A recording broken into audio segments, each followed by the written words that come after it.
আসসালামু আলাইকুম ওয়া রাহমাতুল্লাহি ওয়া বারাকাতুহু। আলহামদুলিল্লাহি ওয়া সলাতু ওয়াসসালামু আলা রাসূলিল্লাহ ওয়া আলা আলিহি ওয়া সাহবিহি। প্রিয় দর্শক শ্রোতা, আজকে আমাদের আলোচ্য বিষয় হচ্ছে আত-তাহযীরু মিনাল উজব। আত-তাহযীরু মিনাল উজব, বড়াই করা থেকে, অহংকার করা থেকে সতর্ককরণ। আল্লাহ সুবহানাহু ওয়া তাআলা ইরশাদ করেন ফিল কুরআনিল আযীম, ওয়াল্লাযীনা হুম মিন আযাবি রাব্বিহিম মুশফিকুন, এবং যারা তাদের রবের আযাবকে আশঙ্কা করে বা ভয় করে।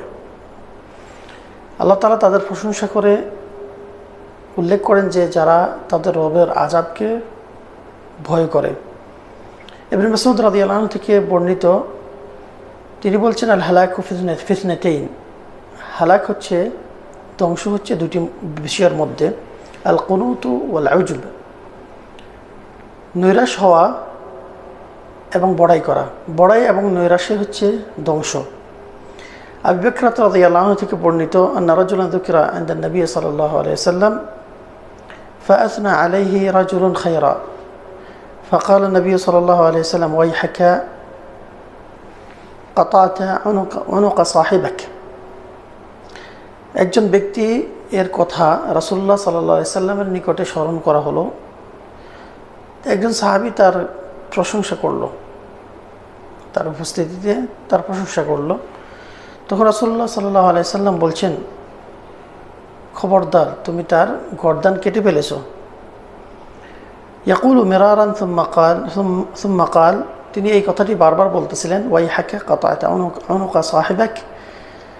এরপর তিনি বললেন যে, ইন কানা আহাদুকুম মাদিহান মুহালাহ ফালইয়াকুল আহসাবুহু কাযা ওয়া কাযা ইন কানা ইয়ারা আন্নাহু কাযালিক ওয়া হাসিবুহুল্লাহ ওয়া লা ইউযাক্কি আলাল্লাহি আহাদা।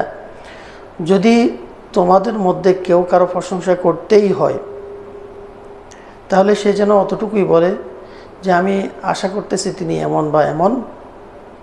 যদি সে তদ্রূপ হয়ে থাকে, ওয়া হাসিবুহুল্লাহ, এবং আল্লাহ তার হিসাব করনেওয়ালা বা হিসাব করনেওয়ালা হচ্ছেন আল্লাহ। তার হিসাব নিকাশ আল্লাহর কাছে আরপিত। ওয়া লা ইউযাক্কি আলাল্লাহি আহাদা, আল্লাহ তাআলার নিকটে কারো সামনে তার মুখে তার প্রশংসা করা,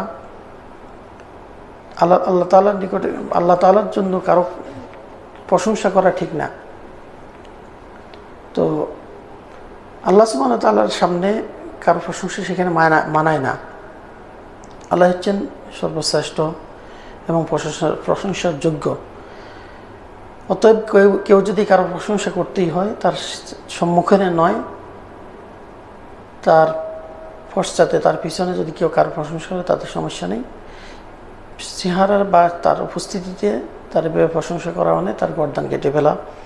আর এখানে শয়তান প্রবেশ করার একটা সুযোগ থাকে, তার মধ্যে অহংকার বড়াই চলে আসতে পারে। এই জন্য রাসূলুল্লাহ সাল্লাল্লাহু আলাইহি ওয়াসাল্লাম আমাদেরকে নিষেধ করছেন কেউ যেন তার সম্মুখে তার প্রশংসা না করে।